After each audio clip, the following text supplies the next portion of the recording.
Okay, welcome back. This is Chapter 11. Chapter 11 is all about doing financial stuff. The title is Loan Amortization, Investment Analysis, and Asset Depreciation. So, as always, let's start with the learning objectives on page 569.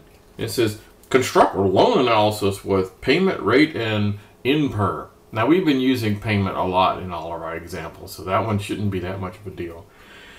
Calculate cumulative interest and principal, create an amortization schedule, analyze bonds, analyze investments, and calculate depreciation of assets using 3 different techniques. Now, right off the bat, you're probably thinking, man, that's an awful lot of accounting stuff.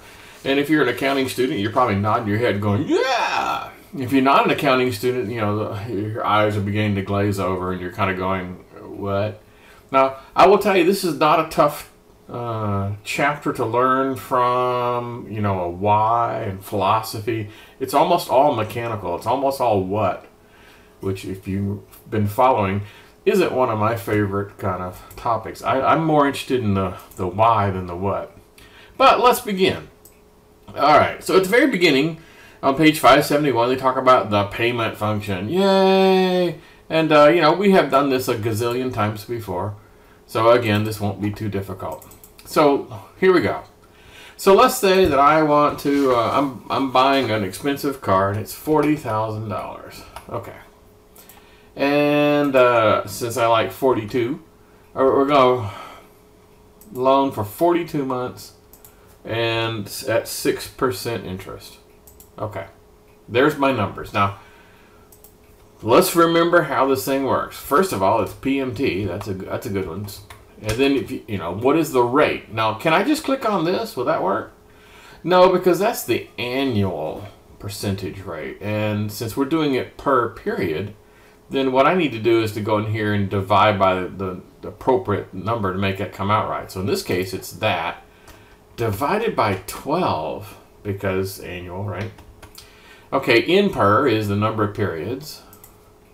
And present value. And of course, you know, if you're a financial or accounting geek, you're nodding your head going, yeah. The rest of us, we're going, PV, present value. What the heck's the present value? Well, that's the loan amount. Okay. And so loan amount. Now, you can see it has 2 extra optional parameters. There's a future value and a type. Okay, future value for a loan typically is 0. I mean, that's what you're trying to do. You're trying to pay off the loan. So most of the time, you can just leave that out. And type is a technique for whether or not do you want to have your payments at the beginning of a period or at the end of a period. So I'm going to go ahead and do this. And so I come up with $1,058.25. Remember how this is negative. Now, in the purest sense of the word, they give me, so that's a positive number, and I have to pay them, so that's a negative number. Okay, that kind of sort of makes sense. If you don't like that, there's a lot of ways you can do it. One way would just to, you know, put a minus sign in here. That works, right? That'd be one way of doing it. The way a lot of people do it is they go ahead and put the minus sign here at the loan amount, make the loan amount negative. Okay, or you can just leave it the heck alone. That's okay.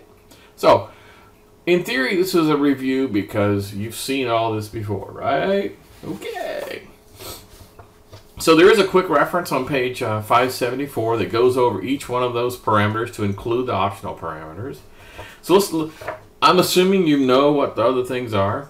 So, and I don't use their terms. So in my way of thinking about it, the first one is the interest rate per period. Okay, that would be what I would call that. If I was trying to make it perfectly clear, this parameter here, I'm gonna get the little function guy. So the rate guy, in my way of thinking, is interest rate per period. Okay, INPER, I would call that num periods or something like that. PV, which in their present value, I would call that loan amount. So if you were to translate all that, and then you have future value and type. And of course, if you, let me click on this little guy. It talks about all that stuff. So The future value is what the cash balance is going to be at the end, and for a loan, it's typically 0. And then, if you leave this off, that means you make your payment at the end of the period. Otherwise, at the beginning of the period, it'll slightly change, because you're paying at the beginning or paying at the end. Okay, cool. All right, so that's everything there is to know about payment. Woohoo! We're ready to move on. Okay, the next one's called rate.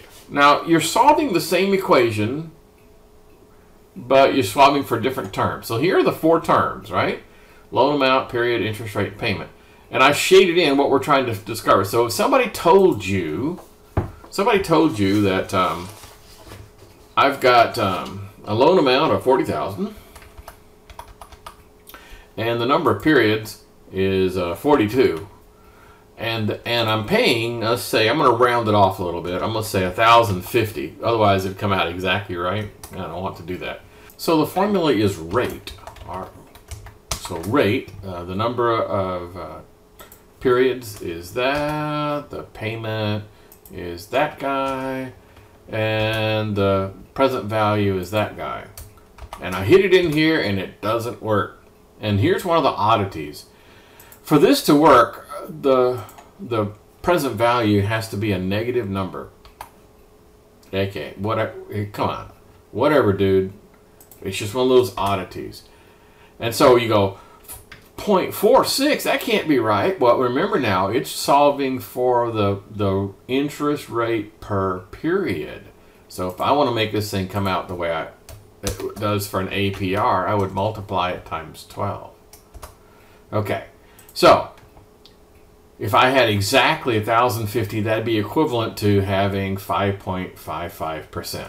All right, so again, there's nothing really new here. The only oddity you need to know about is the fact that you have to have that negative for the loan amount, otherwise the thing don't work. Okay, cool.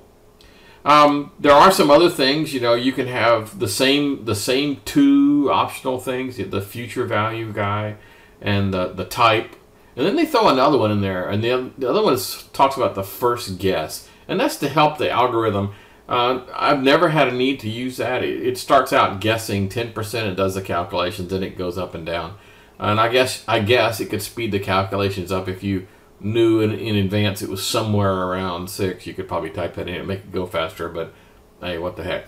So 3 optional parameters: future value, which was the same as before, the type, which was the same as before, and the new one called guess. Okay, so we only got one more to go here in this section, and that is the INPER. So on page 576, we're going to solve this equation over again, except this time we're going to solve it for the number of periods.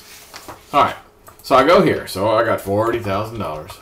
And this is real. I mean, what if you went in to buy a car, and they said, look, the interest rate is 6%, and there's your car, and you go, yeah, but I can't afford, I can only make $1,050 a month payment.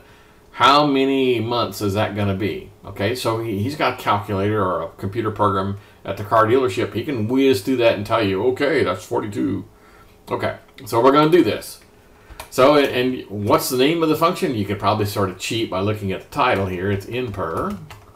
Okay, so what is the rate? And you can probably imagine the rate part hasn't really changed. It still has to be the per period. The payment, and then the present value. Now, what do you think? Is this going to be positive, negative? Doesn't matter? What do you think? What do you think? What do you think? Let's try it without it. And you go, wow, I got a negative 34 months. Okay, so yeah, this is another one of those where the now you're cooking. Now it's a little bit more than 42 months. I'm not sure how you'd get a loan period that was 42 months and 6.5 days. But hey, that's not the point. The point is that the INPER thing functions. So once again, 4 terms. You either solve for payment, solve for interest rate, or solve for a number of periods. Okay, cool. And again, this is kind of mechanical, so I wouldn't have you commit to memory all this stuff. That's not really what's relevant. Maybe a few things about the negative part. Yeah, that would be kind of cool. But other than that, you're okay. All right, the next one talks about on page 578, the cumulative interest paid.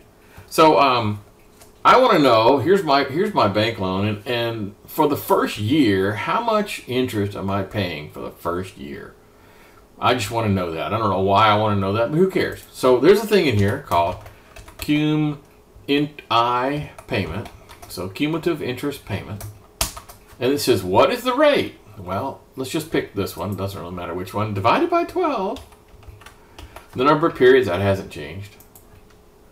The present value, and that hasn't changed. Okay, now what do you think about this? Does that have to be negative? What do you think? What do you think? What do you think? Oddly enough, no. It does not. And then the starting period and ending period. Well, I want to do the first year. So that would be starting period 1 and ending period 2. Okay, and if you leave off the type, well, no, okay. I won't do that. So nothing is optional this time. So cumulative interest, so, you know, before they had little square brackets around the thing to indicate that it was optional. Now it's not optional. Nothing is optional at all. So I ended up with paying over $2,000 that first year in interest. So that's my first year's interest. Kind of sort of simple. Again, what to do with this thing? A lot of people, by the way, you can't use a negative in here, but you can put a negative on this side. And now that looks a little funny, doesn't it? Where you have a function with a negative sign, but hey, it works. So it comes out with a positive number. Okay. Now let's do one for, let's say, for example, I want to know how much I'm paying that first month. Just the first, not the whole year, just that first month. So here I did 1 to 12, remember? So let's do this again. So cum I payment. And then, so the rate is 42 divided by 12. Oh, no, it's not. The rate is 6% divided by 12. Number is 42.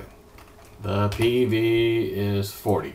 And so I only want to know the first month. So I go 1, 1. In other words, starting period is 1 and the ending period is both 1. They're both 1. And then 0 for the normal thing. And it ends up being $200.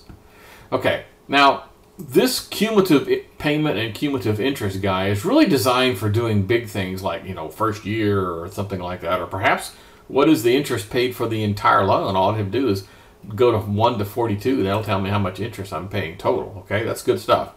The next one we're going to talk about is kind of an easier way to do this, where you already know, for example, that you're only going to be doing 1 month at a time. So just kind of, you can use this, but there's another technique coming up. So just hang on a second.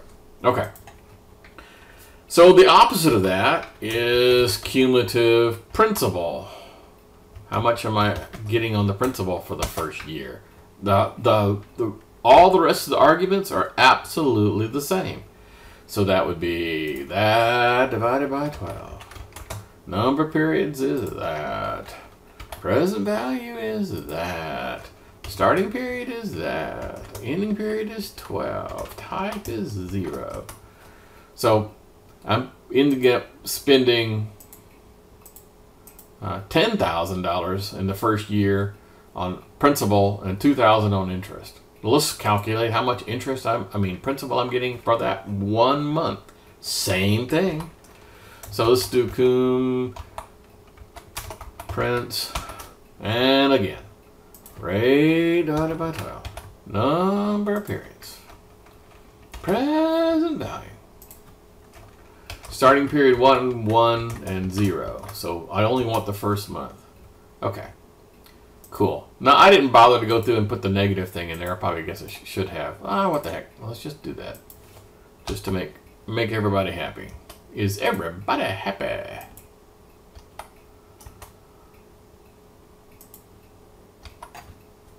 Okay. So, that was pretty simple. And again, it's kind of mechanical. Now, this is a good place to start for the 15-minute mark. We'll pick this thing up again in just a few.